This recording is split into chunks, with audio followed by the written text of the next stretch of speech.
Assalamualaikum warahmatullahi wabarakatuh. Innal hamdalillah nahmaduhu wa nasta'inuhu wa nastaghfiruh wa na'udzu billahi min shururi anfusina wa min sayyiati a'malina may yahdihillahu fala mudilla lahu wa may yudlil fala hadiyalah.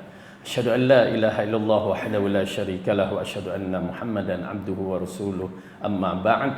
Fa inna khairal kalami kalamullah wa khairal huda huda Muhammadin sallallahu alaihi wasallam wa syarrul umuri muhdatsatuha wa kullu muhdatsatin bid'ah wa kullu bid'atin dhalalah wa kullu dhalalatin finnar. Alhamdulillah, pertama kita bersyukur kepada Allah Subhanahu wa taala yang temukan kita dalam majlis ilmu ini, dan saya akhukum fillah Muhammad Fadil Kamaruddin yang berasal dari Perak dan menetap di Kuala Lumpur sekarang ni, dan pernah belajar di Pakistan lebih kurang 10 tahun, dan juga pernah bertugas di Saudi pada tahun 98-99, 2 tahun di sana sebagai pemandu pelancong bagi syarikat Dal lah, ya, satu ketika dahulu. Dan alhamdulillah saya pendakwah bebas di kawasan Kuala Lumpur dan juga di yang mana ada tauliah itulah, ya, insyaallah mudah-mudahan kita cuba mendapatkan manfaat ilmu yang mana kita datang ke sini semata-mata mencari keridhaan Allah. Baik. Pertama sekali saya memberi khabar gembira kepada kita semua bahawa Rasulullah sallallahu alaihi wasallam telah bersabda, "Man salaka tariqan yaltamasu fihi 'ilman sahhalallahu lahu tariqan ilal jannah." Barang siapa yang berusaha datang untuk menuntut ilmu, maka Allah akan permudahkan bagi kita jalan ke syurga.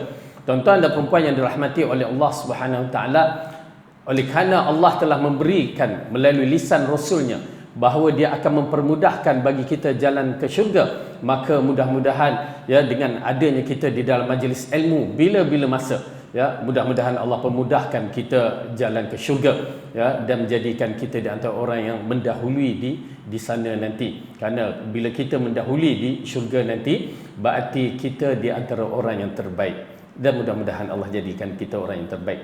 InsyaAllah pada hari ini kita akan membicarakan sedikit beberapa perkara yang berkaitan, satu buku kecil ini 11 perkara yang membatalkan amalan-amalan soleh, ya, 11 perkara yang membatalkan amalan-amalan soleh. Nak menceritakan kepada kita bahawa amalan-amalan kita ini adalah amalan yang telah Allah berikan, semuanya telah ditetapkan bahawa diterima ataupun tidak, itu Allah dah bagi tahu kepada kita.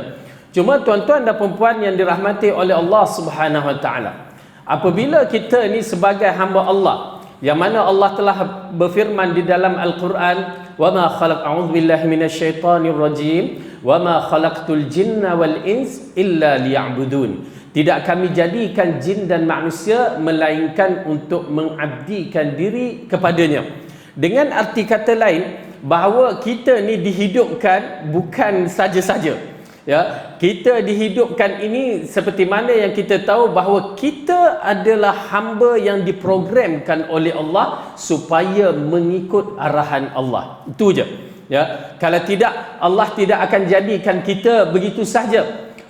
Apabila dia mengatakan wa ma khalaqtul jinna wal ins, dua makhluk yang ditaklifkan, yang mesti mengikut arahannya, ya, melainkan untuk mengabdikan diri kepada Allah, maka kita kena, nak tak nak, kena mengabdikan diri kepada Allah dengan sebenar-benarnya. Tuan-tuan dan puan-puan, peruntukan yang Allah berikan kepada kita sebelum kita terus ke berkaitan dengan kitab ini, kita kupaskan beberapa perkara yang penting. Kerana apa? Kerana perjalanan hidup kita ini ada noktahnya. Perjalanan hidup kita ini ada titik perhentiannya. Yang ramai orang leka, yang ramai kita tak ambil kisah. Sedangkan tuan-tuan dan puan-puan yang dirahmati oleh Allah, Allah telah memberikan kepada kita dengan usia yang panjang ini, ya, tetapi panjangnya usia kita ini ada had dia. Di dalam satu hadis Rasulullah mengatakan dengan maksudnya, kebanyakan umat aku antara 60 ke 70 tahun, yakni 60 ke 70 tahun hijrah, dan kebanyakan mereka itu akan mati dalam tempoh yang begitu. Sedikit sekali yang akan melepasinya. Dan kalau yang melepasinya itu pun dalam keadaan dah uzur, dia terbahagi kepada dua, dah uzur satu, memang uzur tapi masih lagi sehat mental dia, ya, keadaan badan dia pun sehat lagi, tetapi yang kedua dah nyanyuk. Bila nyanyuk itulah fitnah yang besar. Bila nyanyuk itulah menjadi fitnah yang besar kepada anak-anak ataupun orang yang di belakang kita. Oleh kerana itu, bila hadis ini membicarakan usia yang kebanyakan umat aku antara 60 ke 70, tidak dinafikan pula ramai juga yang mati sebelum usia itu. Ya, bila saya katakan 60 70 hijrah, bukan masihi. Kalau 60 tahun masihi bersamaan dengan 63 hijrah, ya, umur Rasulullah wafat. Kita lihat 60 ke 70, siapa yang dah ada di gerbang umur itu, bersiap sedialah. Maksudnya kita dalam keadaan bersiap sedia. Takkanlah waktu itu nak sambut apa selamat hari jadi, happy birthday lagi. Tak guna dah. Ya, tetapi persiapan perlu ada. Kerana perjalanan kita terlalu menakutkan. Selepas kehidupan kita di dunia, kehidupan nanti, waktu kita nazak tu pun dah menakutkan. Ya, jadi insya-Allah tuan-tuan dan puan-puan, cuma nak menceritakan perjalanan amalan-amalan kita selama ini, bagaimana kedudukannya. Kita tidak tahu adakah amalan kita ini diterima oleh Allah ataupun tidak. Tak ada siapa yang boleh memberitahu kita. Hatta ustaz sendiri pun tak tahu. Kenapa kita tak tahu kedudukan kita di akhir hayat nanti? Hatta para ustaz pun tak tahu kedudukan dia. Adakah dia akan berada di husnul khatimah ataupun tidak? Wallahu a'lam. Tapi kita mengharapkan kita dalam husnul khatimah. Cuma yang menjadi isu, di antara isu yang paling penting yang kita perlu lihat berkaitan dengan amalan-amalan kita ini, adakah ianya diterima oleh Allah ataupun tidak? Kita dah rasa kita ni melakukan amalan cukup hebat. Kita dah rasa kita melakukan amalan dengan keadaan yang berbagai-bagai amalan yang disyariatkan melalui Al-Quran dan hadis ini, kita rasa kita dah banyak. Tetapi tuan-tuan dan perempuan, tak ada siapa yang boleh memastikan amalan kita ini diterima. Tak ada siapa. Melainkan dalam jiwa kita perlu penuh harapan bahawa amalan kita mudah-mudahan Allah terima. Ya, kita mengharapkan. Namun begitu, dalam buku ini menceritakan 11 perkara yang membatalkan amalan ataupun ganjaran-ganjaran pahala. Kerana kita menyaksikan amalan-amalan kita itu seolah-olah kita dah clear. Tetapi tahukah kita bila kita berada di akhirat kelak, amalan kita bermasalah. Okey. Jadi di sini Ibn Qayyim Al-Jauziyah telah mengatakan dalam kata-kata hikmahnya, bukanlah satu kebanggaan seseorang itu dapat melakukan amalan soleh dengan banyak, tetapi yang paling utama, bagaimanakah hendak menjaga amalan itu dari terhapus dan terbatal. Subhanallah. Ya, kita lihat kadang-kadang seorang itu bangun qiyamul lail, bertahajud, bersedekah, berpuasa. Bagus, tidak dinafikan. Tetapi adakah dia berhati-hati supaya amalan itu tidak terbatal? Kerana jarang kita membicarakan persoalan ini. Bukan maksudnya kita membicarakan persoalan membatalkan amalan-amalan soleh. Ini ustaz ni kena nak batalkan amalan orang ke tak? Ya, macam kita mengatakan yang membatalkan tauhid, kalimah la ilaha illallah. Bukan kita nak mengatakan nak menghukum orang tu kafir ataupun orang tu musyrik, tak. Tetapi bak kata orang, kita mengajar orang masyarakat perkara yang membatalkan solat supaya solat dia tidak batal. Itu dia. Bukan nak menuduh orang tu solat tak betul apa tak betul, tak, supaya tidak terbatal solat dan solat itu diterima oleh Allah. Jadi di sini kita membicarakan satu perkara yang di antara perkara yang besar dalam siri amalan sebagai seorang muslim. Apakah sebab amalan-amalan ini boleh terbatal? Di antara penyebab-penyebab yang besar, ya, sesungguhnya amalan-amalan soleh amat penting untuk membuktikan pengabdian kita kepada Allah, selain mengharap agar Allah memasukkan kita ke dalam syurga dan meletakkan kita bersama kekasihnya Rasulullah SAW. Tetapi yang menjadi persoalan ialah berapa banyak amalan-amalan yang disangkakan amalan itu adalah amalan yang soleh akan diterima oleh Allah, tetapi hakikat amalan itu tertolak dan ianya menjadi seperti debu yang berterbangan. Seperti mana yang terdapat dalam hadis berkaitan berpuasa dan qiyamul lail. Ini di antara contoh yang Rasulullah SAW mengatakan. Oleh kerana itu, tuan-tuan dan perempuan yang dirahmati oleh Allah, amalan soleh kita ini program hanya ada melalui hadis-hadis yang sahih ataupun ayat Al-Quran dan hadis-hadis yang sahih.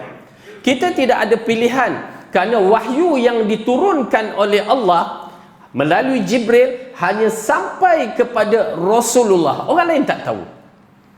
Hatta Abu Bakar, Umar, Uthman pun tak tahu. Sehinggalah Rasulullah SAW mengkhabarkan, memberitahu. Dan semua amalan-amalan yang telah diwajibkan ataupun disyariatkan kepada kita, semuanya telah jelas melalui wahyu Allah kepada Rasulullah, dan Rasulullah sampaikan kepada para sahabat, sehingga turunlah ayat yang terakhir, al-yawma akmaltu lakum dinakum. Ya, pada hari ini aku telah sempurnakan kepada kamu agama kamu. Berarti dah sempurna agama. Dengan arti kata lain, bila kita nak beramal, mesti kena ambil sumber yang asli ini. Tak ada sumber yang lain. Itu memang. Kenapa? Rasulullah yang terima. Dia yang tahu. Karena dia yang paling takut kepada Allah, dan dia sampaikan seperti mana Allah nak. Ya, perbuatan yang Rasulullah lakukan itu seperti mana yang Allah nak. Kalau tak betul, Allah akan tegur Rasulullah. Betul? Itu kita dah biasa belajar tafsir, kita tahu dah. Yang mana ayat menegur Rasulullah, berarti Rasulullah buat tak betul, maka Allah tegur. Maka dia kembali kepada Allah segera. Itu yang dinamakan maksum. Ya, maksum itu bila dia tersilap, Allah tegur, dia kembali kepada Allah segera. Ya, maka dia tidak ada dosa. Kalau kita buat silap, orang tegur, apa agaknya? Kita marah orang tu, kan? Amboi, baru belajar sikit macam ustaz pula, kan? Jadi kita tak maksum, tetapi Rasulullah maksum. Dia kembali segera, ya, membetulkan, seperti surah Abasa wa Tawalla, ya, anja'ahul a'ma. Apabila Allah menceritakan tentang Rasulullah bermuka masam dan berpaling, apabila seorang lelaki buta, Abdullah ibnu Ummi Maktum, datang untuk bertanyakan tentang agama. Kerana waktu itu Rasulullah sibuk dengan tokoh-tokoh korporat jahiliyah kafir Quraisy. Allah tegur Rasulullah, lalu Rasulullah betulkan dirinya.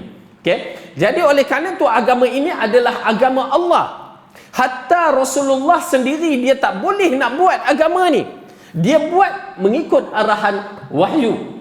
Ya, apabila Allah mengatakan dalam Al-Quran surah An-Najm, wa ma yantiqu 'anil hawa in huwa illa wahyun yuha, dan Muhammad itu tidak berkata mengikut hawa nafsunya. Dia berkata dan lakukan mengikut apa yang diwahyukan. Khalas. Ini muktamad bahawa semua perkataan Rasulullah melalui hadis-hadis yang sahih adalah program wahyu. Kalau Rasulullah kata nak buatlah, dia kata nak buat, ini kita nisbahkan kepada Allah lah, kan? Apa Allah katakan dalam surah Al-Haqqah? Walau taqawwala alaina ba'dal aqawil la akhadna minhu bil yamin thumma laqata'na minhul watin. Jika Muhammad itu menisbahkan perkataan, satu perkataan perbuatan itu kepada kami, kepada Allah, sedangkan Allah tak kata pun, ya, nescaya kami akan tangkap Muhammad, lalu kami potong urat lehernya, kami bunuh Muhammad. Nampak tak? Berarti agama ini adalah agama wahyu, bukan agama Rasulullah pun buat, tidak, tetapi Rasulullah buat mengikut arahan wahyu. Cantik. Oleh kerana itu kita mengatakan bila seseorang itu nak melakukan amalan, mesti rujuk, kerana ini agama Islam, agama wahyu, mesti rujuk melalui hadis-hadis yang sahih. Kalau tidak, jangan terima. Kenapa? Itu di antara perkara-perkara yang boleh merosakkan siri pahala amalan-amalan kita di akhirat kelak. Baik, di dalam hadis yang diriwayatkan oleh Ibnu Majah, hadis sahih, Rasulullah mengatakan, rubba sha'imun laysa lahu min siyamihi illa al-ju' wa rubba qa'imun laysa lahu min qiyamihi illa as-sahar.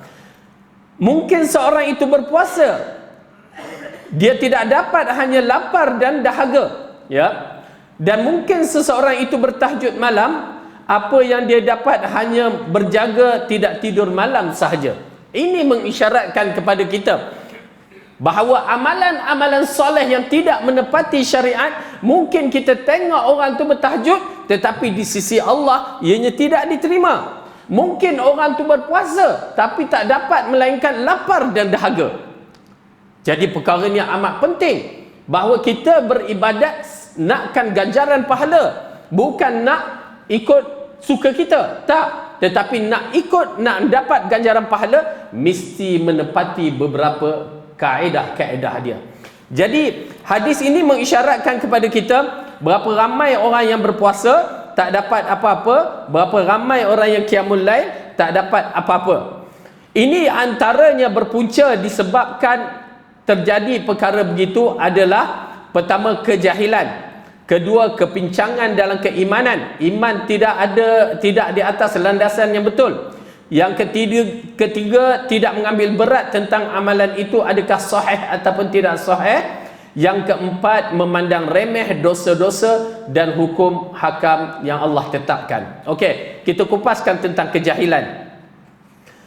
Kejahilan adalah punca segala kefasadan pada diri, amalan dan kehidupan seseorang. Disebabkan kejahilan, maka ramailah tidak dapat mengenali antara hak dan batil, baik dan buruk, syurga dan neraka, dan yang paling berbahaya tidak dapat membeza antara pencipta dengan makhluk ciptaannya. Kejahilan inilah yang menyebabkan seseorang tidak tahu amalan yang dilakukan selama ini sebenarnya telah rosak binasa disebabkan terjebak dalam kesyirikan. Okey, tuan-tuan dan puan-puan, ini dia kejahilan. Oleh kerana itu kejahilan adalah satu penyakit yang besar kepada ummah. Ya. Apabila kita ni jahil, tak tahu suatu perkara, maaf kata, kalau tak tahu masak, kita jahil, masak nasi pun tak boleh. Tak reti. Kalau tak reti, memang kita berhadapan dengan masalah dalam bidang-bidang yang kita tak reti. Oleh kerana itu kejahilan adalah penyakit yang besar, terutamanya bila kita tak kenal pencipta kita. Ya, kita menyaksikan sehari dua ni tentang kisah grup yang mengatakan Sirul Haq tu, yang mengatakan Allah itu Muhammad itu Allah, kan? Kita dengar sehari dua, dengan berani dia menyatakan. Kejahilan sampai tak kenal pencipta dengan hamba. Subhanallah. Tak kenal antara pencipta dengan hamba. Oleh kerana itu tuan-tuan dan puan-puan, apabila kelas yang diajar berkaitan dengan masalah tauhid, tidak boleh dipandang remeh. Bila disebutkan kalimah Rabb sahaja, kita tak boleh nak pandang remeh sebenarnya. Satu hari saya dengar Imam Shuraim, ya, Imam Masjidil Haram baca Fatihah, Bismillahirrahmanirrahim, Alhamdulillahi Rabbil Alamin. Terus menangis. Saya kata, kat mana dia menangis ni? Kita tak nampak, kan? Segala pujian bagi Allah Tuhan semesta alam. Kat mana dia boleh menangis ni? Mungkin ayat sebelum tu, ya, mungkin dia rakaat kedua. Tetapi kalimah tang mana? Dan saya kaji dalam bab ini, saya menyaksikan, tuan-tuan dan puan-puan, kalimah Rabb adalah satu kalimah yang agung. Kita baca Alhamdulillah Rabbil Alamin tak rasa apa-apa, kan? Tetapi tuan-tuan dan puan-puan, setelah saya study balik, saya rujuk balik, rupanya dalam Al-Quran dipenuhkan dengan tauhid rububiyah, uluhiyah. Tauhid rububiyah mengisyaratkan ketuhanan yang maha hebat, maha agung, maha dahsyat. Kalimah Rabb saja bila kita faham, bergegar jiwa dalam ini. Ya. Bila kita tahu kalimah Rabb, Allah itu Rabb, Tuhan yang maha mencipta, maha agung, maha segala-gala kehebatan itu adalah miliknya. Tuan-tuan dan puan-puan, ya, bergetar, rasa gerun dalam hati itu ada. Kemudian baru kita memahami konsep uluhiyah. Kenapa? Tuhan yang berhak disembah itulah Tuhan yang maha hebat, maha agung, maha segala-galanya. Ya, subhanallah, baru kita nampak. Ya, oleh kerana itu bila dapat kalimah-kalimah dalam Al-Quran, kalimah yang begitu, kita kena ada perasaan, ya, keagungan Allah, kehebatan Allah. Ya, okey, baik. Di sini kita lihat kejahilan itu puncanya apabila Allah berfirman dalam surah Az-Zumar, Qul hal yastawi alladhina ya'lamuna walladhina la ya'lamun innama yatadhakkaru ulul albab. Katakanlah, adakah sama seorang yang mengetahui dengan orang yang tidak mengetahui? Sesungguhnya orang yang mengambil pedoman adalah orang yang berakal. Ini mengisyaratkan tak sama orang yang tahu dengan orang yang tak tahu. Oleh kerana itu, tuan-tuan dan perempuan, bila kita datang menuntut ilmu, secara automatik Allah akan permudahkan bagi kita jalan ke syurga. Kenapa? Di situ kita dapat maklumat baru tentang ilmu, apatah lagi berkaitan dengan agama kita, ya, agama kita. Kemudian kedua, kepincangan dalam keimanan. Kepincangan dalam keimanan adalah di antara sebab yang menjadikan seorang beramal tidak mengikut apa yang ditetapkan syarak. Kerana rukun iman yang dianuti dipengaruhi dengan penafsiran yang salah, seperti golongan Mu'tazilah, Qadariyah, Jabariyah, Khawarij dan lain-lain. Apabila dikatakan dengan kisah golongan Khawarij, seperti mana disebutkan dalam hadis Al-Bukhari dan Muslim. Okey, ini di antara masalah kita, masyarakat kita, apabila akidah tak betul, masalah tauhid tak betul. Dan bila masalah tauhid lah punca segala-gala kerosakan. Lepas masalah tauhid, masalah pemahaman tidak mengikut generasi yang terbaik, 3 kurun yang terbaik. Al-Quran dan Sunnah cantik dah, tetapi penafsiran dia tidak mengikut 3 generasi yang terbaik. Dia mengikut akal fikiran, maka rosak segala-galanya. Tuan-tuan dan perempuan, masalah tauhid, ya, masalah akidah adalah masalah yang besar dalam bab ini. Ya, apabila kita tak kenal pencipta, pertama kita tak kenal baik dengan Allah. Oleh kerana tu kita menganggap agama kita ni remeh. Kita menganggap solat ni macam malas aja. Sebab kita tidak kenal Allah dengan sebenar-benarnya. Kita tidak tahu bahawa Nun di sana sedang menunggu mahsyar, hari yang akan memperhitungkan amalan kita. Tahu ustaz, tapi keimanan kita tak pernah melonjakkan kita. Tak pernah melonjakkan kita untuk beramal. Itu masalahnya. Berarti keyakinan kita kurang. Kekuatan keyakinan kita bermasalah. Bila kita sebut kalimah Allah, kita masih lagi tak terasa. Itu maksudnya dah bermasalah. Tapi kalau sebut air, sebut apa lagi? Handphone, Masya Allah. Cuba lihat dalam surah Al-Anfal, Allah menceritakan orang-orang yang beriman. Bila disebutkan nama Allah, gementar jiwa dia. Gementar. Ada perasaan. Berarti kalau tak ada perasaan, maksudnya kita bermasalah. Baik. Di sini apabila dikatakan golongan Khawarij, siapa yang tak kenal golongan Khawarij? Ya, golongan Khawarij ini yang Rasulullah kata membaca Al-Quran, dahsyat Al-Qurannya, ya, dia baca lancar dan dia mentafsirkan lancar. Tetapi tuan-tuan dan perempuan, apabila Rasulullah mengatakan dia meninggalkan agama seperti anak pun panah dilepaskan busar dari busarnya secepatnya mungkin. Ya, dia tinggal. Al-Quran hanya di kerongkong-kerongkong. Subhanallah. Ini di antara perkara yang perlu kita berhati-hati. Bukan kita katakan apa, ustaz takkan nak kata orang sana tak betul, ini tak betul. Tak, kita tak kata begitu. Tuan-tuan dan perempuan, saksikan apabila Rasulullah mengatakan sataftariku hadhil ummah ila 73 firaq kullaha finnari illa wahidah. Akan berpecah umat aku ini kepada 73 golongan. Semua masuk syurga melainkan satu saja.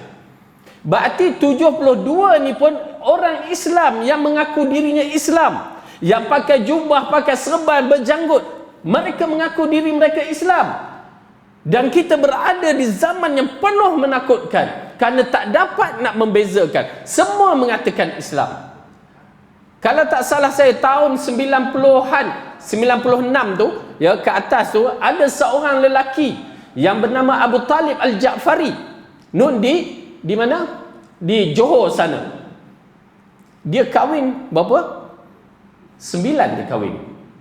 Abu Talib Al-Ja'fari.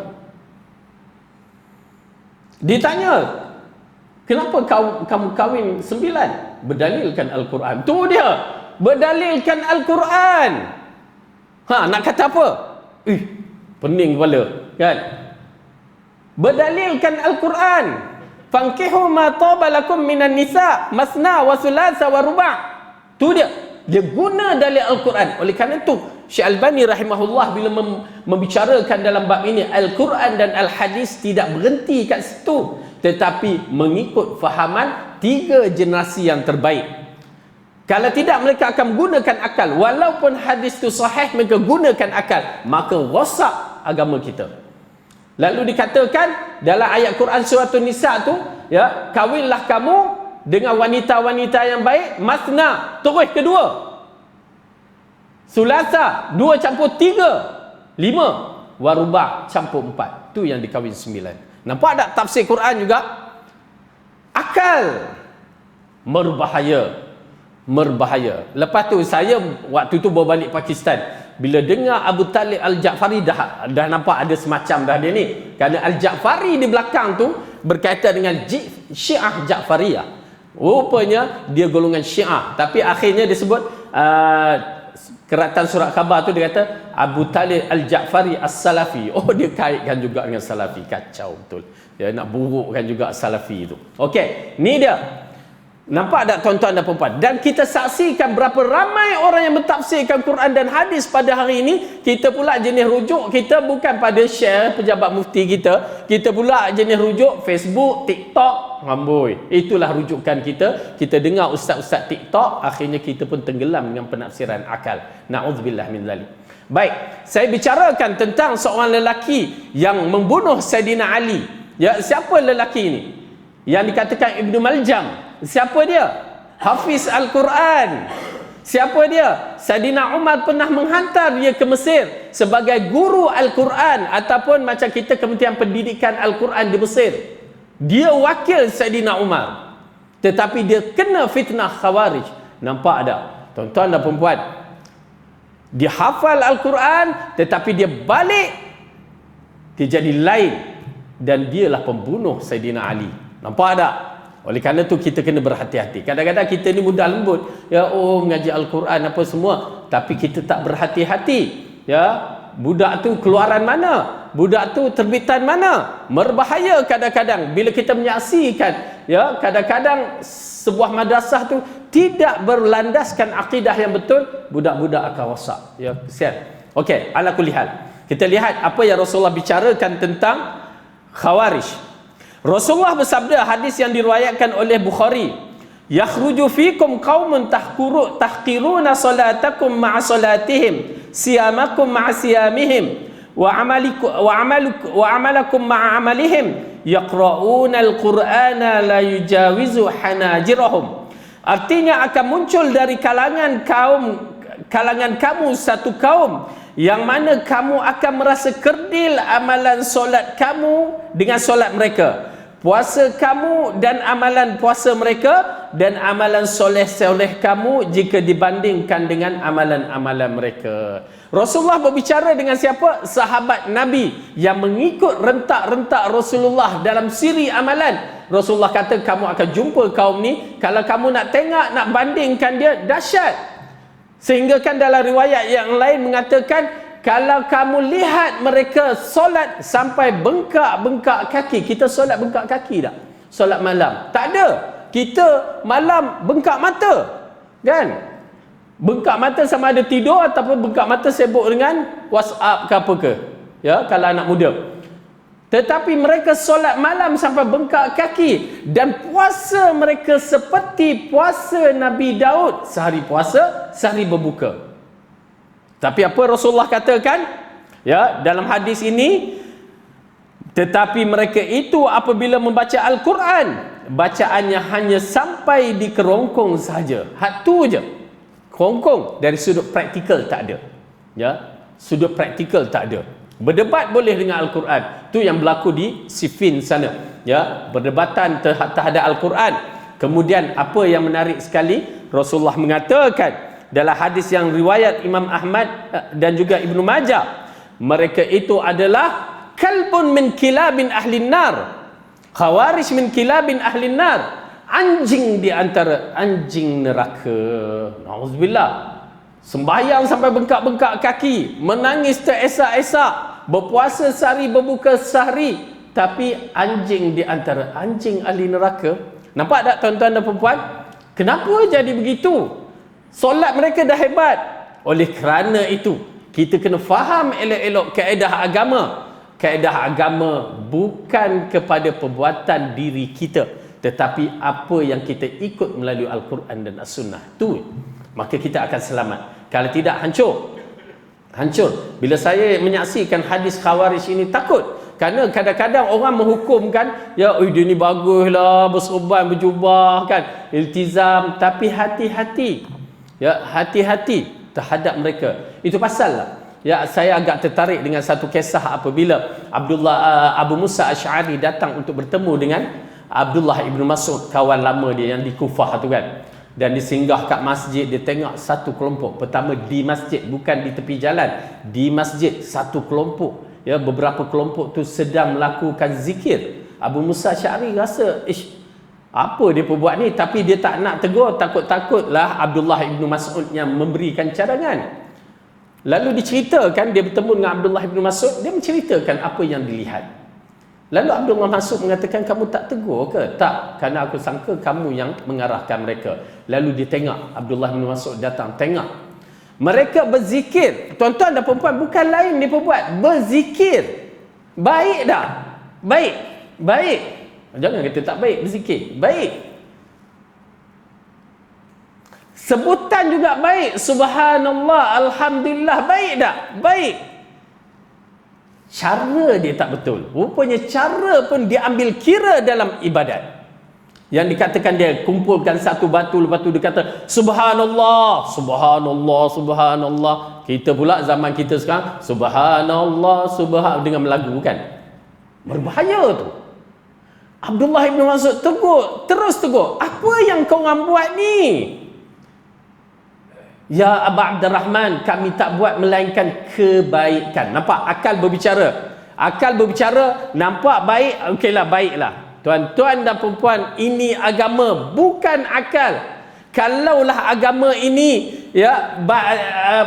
kalaulah agama ini akal, kita akan lihat surah dalam Al-Quran, surah apa yang tak ada bismillah? Okey, cepat. Mula dia bismillah.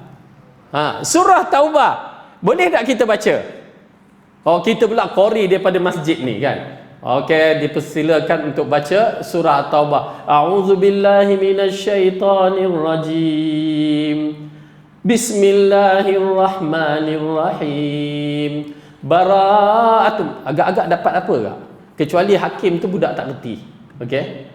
Kalau hakim yang reti terus fail. Kamu salah. Kenapa baca bismillah? Surah Bara'ah, surah Taubat tak ada bismillah.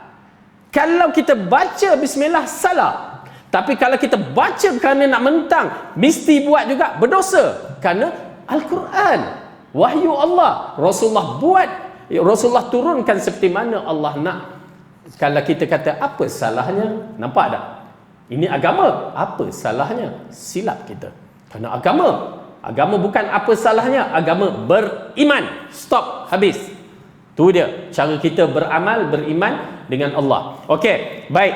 Jadi itu di antara perkara yang menarik. Kenapa Khawarij dikatakan adalah anjing di antara anjing-anjing neraka.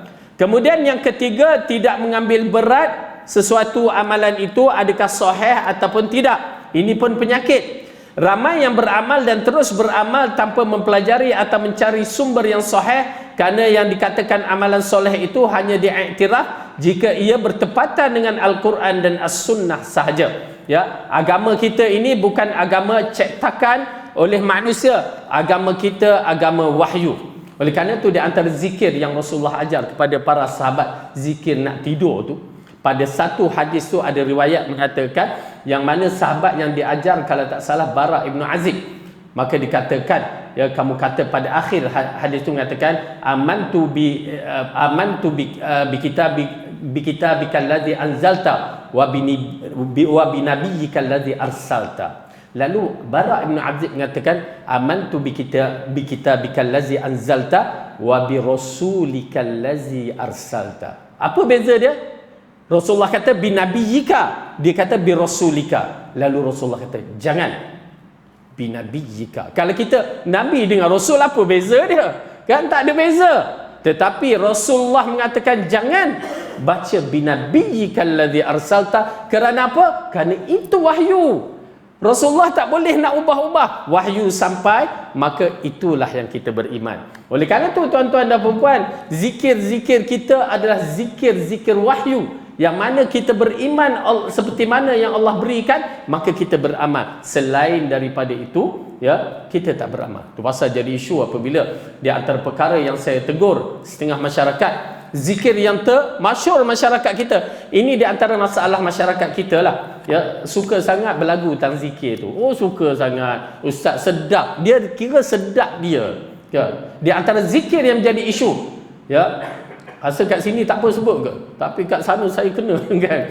Tapi tak apa. Kita terangkan, alhamdulillah kita keluarkan di kalangan ulama-ulama yang membicarakan tu, alhamdulillah setengahnya boleh terima. Orang yang tak tak terima. Okey? Apa dia? Hasbi Rabbi Jalallah tu kan. Masyhur kat kita. Hasbi Rabbi. Tang mana? Tang Nur Muhammad itu yang menjadi isu.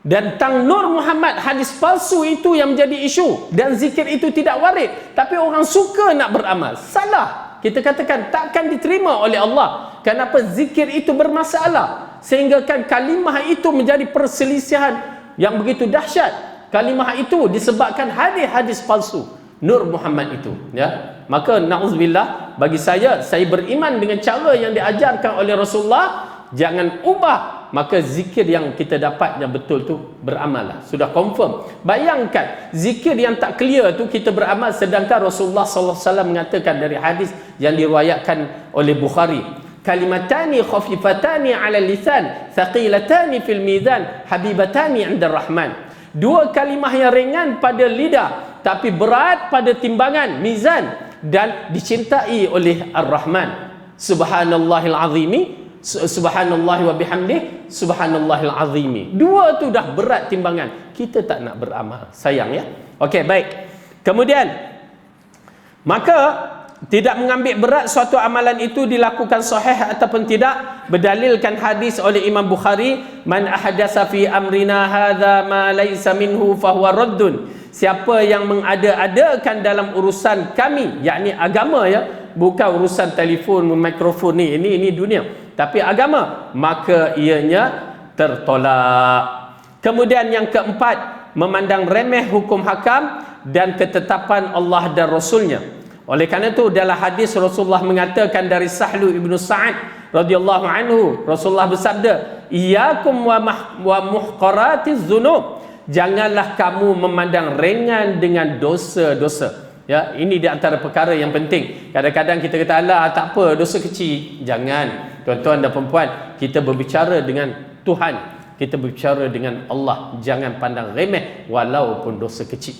Okey, apabila dalam hadis Rasulullah mengatakan, innal abda la yatakallamu bi kalimatin ma yatabayyanu fihi yanzilu bihi finnar ab'adu ma baina masyriq wal maghrib. Maksudnya, sesungguhnya seorang hamba itu berkata-kata dengan ucapan yang dia menyangka tidak ada apa-apa masalah, yang menyebabkan dia dicampakkan ke dalam neraka dari jarak yang jauh, dari hujung timur dan barat. Na'udzubillah min zalik. Jadi ini empat perkara yang mana jika seseorang itu ada sifat-sifat ini di antara mukaddimah yang boleh menjadi perosak bagi amalan-amalan kita. Jadi kita lihat 11 perkara yang membatal amalan soleh. Pertama ialah syirik kepada Allah. Amalan ini ya, apabila Allah menurunkan wahyu mengarahkan kita melakukan amalan, jangan kita syirik. Bila kita syirik, perumpamaan yang dibagikan, seorang, kalau kita nak sebut seorang hamba bekerja dengan tuannya, kita tak nampak. Kalau kita ni ada bibik misalnya, ya, zaman dulu bibik kat Kuala Lumpur tu, seorang bibik kita bawa kerja untuk kita, tiba-tiba dia kerja dengan orang lain. Marah dah. Marah kita.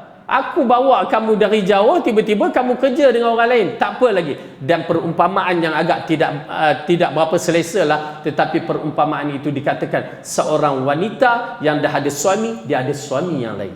Tu dia. Lagi dahsyat. Itu lagi jahat. Ya, dan itulah perumpamaan orang yang syirik kepada Allah. Allah menjadikan dia, tiba-tiba dia tidak mengaku. Secara kasar seolah-olah dia tak mengaku Allah itu Tuhan, dia nak ada orang yang lain sebagai membantunya. Tuan-tuan dan perempuan, itu pasal kita kena makrifah kepada Allah bab rububiyah. Rububiyah kena kenal, uluhiyah kena kenal. Bila rububiyah kita kenal dengan sebaik-baiknya, maka datanglah uluhiyah dengan sebaik-baiknya. Okey. Azan kau apa tu? Biasanya azan dulu ke? Atau 2 minit lagi? Okey. Apabila Allah mengatakan dalam surah Az-Zumar, A'udzu billahi minasy syaithanir rajim. وَلَقَدْ أُوحِيَ إِلَيْكَ وَإِلَى الَّذِينَ مِنْ قَبْلِكَ لَئِنْ أَشْرَكْتَ لَيَحْبَطَنَّ عَمَلُكَ وَلَتَكُونَنَّ مِنَ الْخَاسِرِينَ.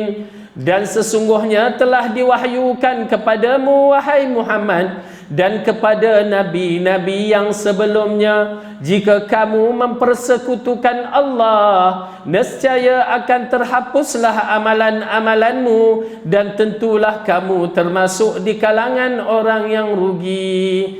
Allah berbicara dengan Rasulullah. Tidak ada orang yang paling baik, ya, manusia yang paling baik seperti seorang Rasul.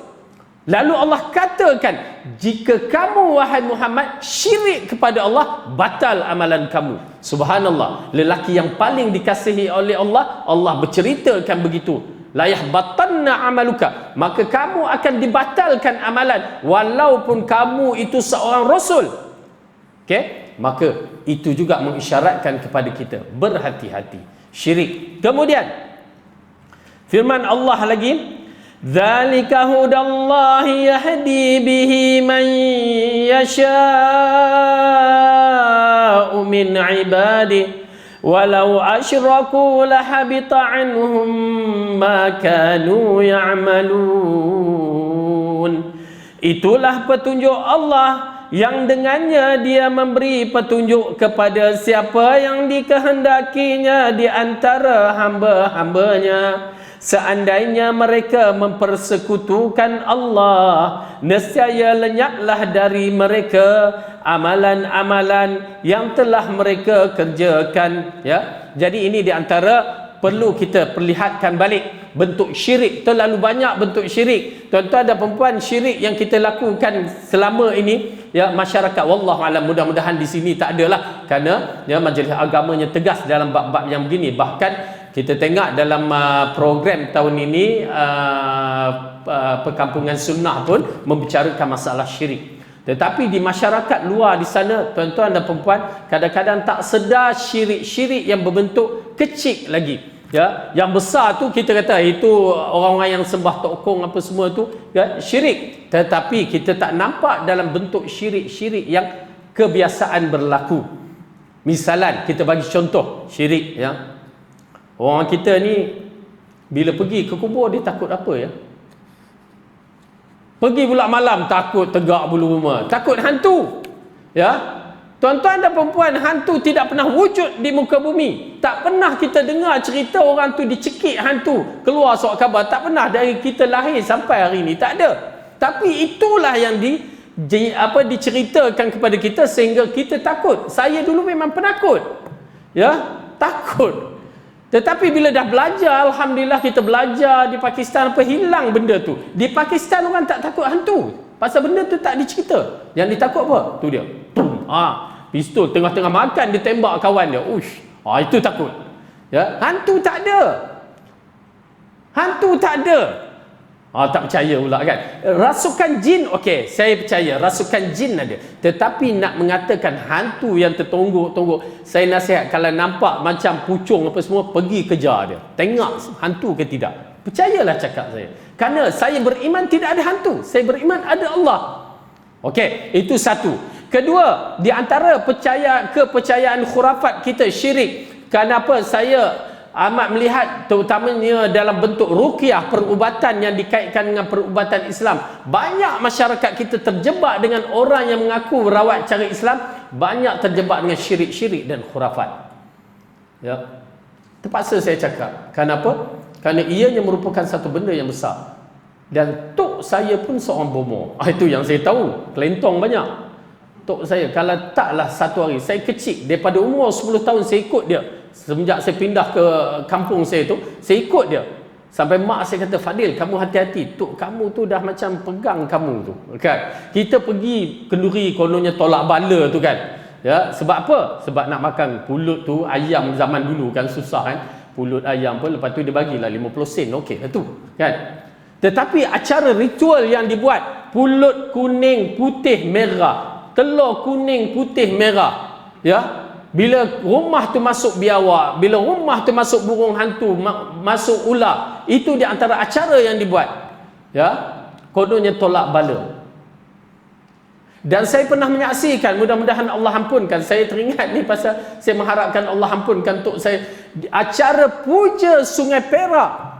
Kerana apa? Disebabkan anak dia seorang tu mati, jatuh dalam Sungai Perak tu, dia kata hantu air tarik. Macam puja pantai lah yang di mana Terengganu tu, Ulik Mayang di Ulik tu kan, situlah. Tetapi yang menarik sekali, lepas dia pergi haji, saya ingat lepas pergi haji, umur saya pun dalam 17 tahun, 18 kan, ya, saya ikut acara yang terakhir saya ikut, ya. Majlis itu adalah tolak bala disebabkan ular masuk. Sewaktu saya duduk, dia pun duduk, ada 2-3 orang kawan saya. Sementara orang tu siap makanan, siap benda-benda apa alat ritual tu, dia kata, Fadil, ya. Ya tu kan saya. Sebenarnya, cakap Perak, cakap ni lah biasalah kan. Sebenarnya apa yang Tok buat selama ni tak ada apa-apa. Terkejut saya. Ritual yang banyak acara yang dibuat selama ni yang saya saksikan apa tu, ya, dia kata tak ada apa-apa. Saya tak habis kenapa Tok buat? Dah orang kampung suruh aku buat lah. Itu dia. Ikut cerita orang, ikut arahan orang. Itu yang saya kata, mudah-mudahan Allah ampunkan dia, kerana dia tak percaya khurafat tu, cuma ikut orang kata aja. Orang suruh buatlah, kan. Tu dia.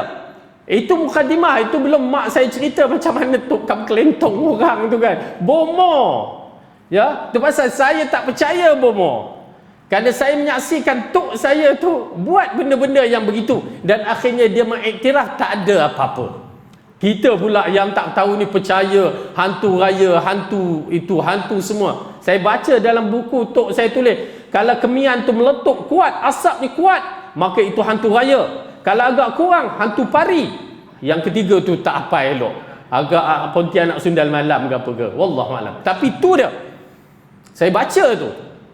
Tapi orang dah meninggalkan, mudah-mudahan Allah ampunkan. Cuma saya nasihatkan supaya jangan terjebak dengan masalah syirik. Itu belum lagi yang mengatakan tanam durian Belanda depan rumah, menghalang iblis masuk, syaitan masuk, hantu masuk, kan? Pernah dengar? Kenapa durian Belanda tak tanam durian betul-betul tu? Itu bukan hantu je tak masuk, orang pun tak masuk. Khurafat. Itu belum lagi. Ini kita kata gatal tangan. Apa tanda tu? Kan?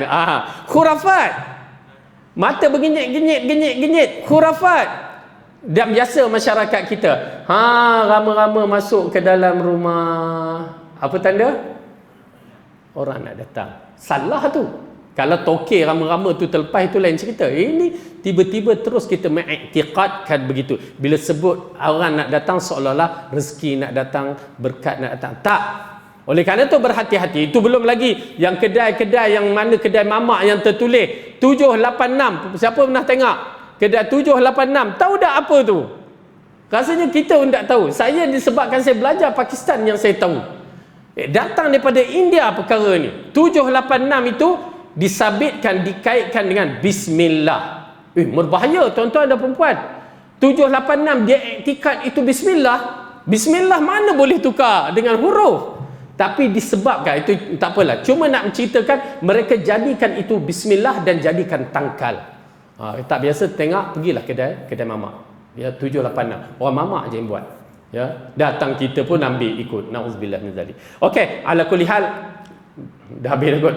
Okey, jadi yang pertama ini cukup untuk kita mengambil maklumat sebagai berhati-hati, ya, supaya tidak melakukan perkara-perkara yang syirik. Jadi Rasulullah sallallahu alaihi wasallam mengajarkan kita di antara doa-doa yang diajarkan kepada kita melalui hadis yang sahih yang diriwayatkan oleh Bukhari dalam Adabul Mufrad Allahumma inni a'udzubika min an usyrika bika wa ana a'lam wa an astaghfiruka lima la a'lam.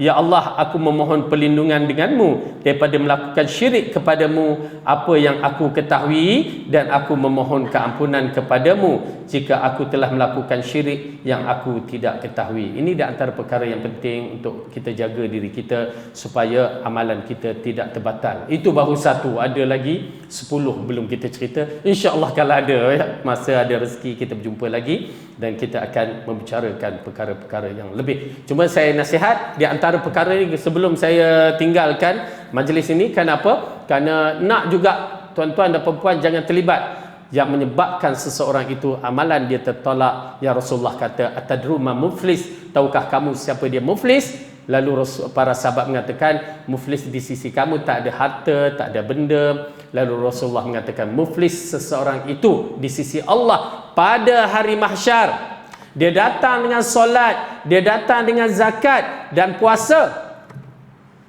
tetapi dia mengumpat si fulan, menyakiti si fulan.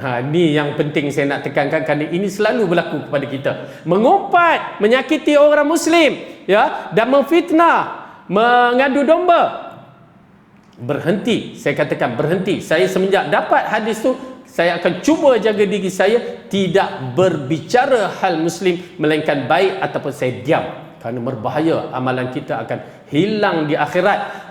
Apabila Rasulullah mengatakan, bila diketengahkan pada amalan itu, didapati dia pernah menyakiti si fulan, mengumpat si fulan, bercakap hal si fulan, maka diambil pahala kita ni diberikan pada si fulan yang pernah kita sakiti, ya. Sampai hak mana? Kalau habis juga, tak ada dah lagi nak dibagi pada orang yang kita umpat sakiti, maka kita ambil dosa dia dan masuk ke dalam amalan kita ataupun ganjaran pahala, ganjaran kejahatan kita, maka akhirnya dimasukkan ke dalam neraka, ya. Jadi cukup sampai di sini. Yang baik itu datang daripada Allah, salah silap daripada saya sendiri. Aqulu qawli hadza wa astaghfirullah li wa lakum. Wassalamualaikum warahmatullahi wabarakatuh.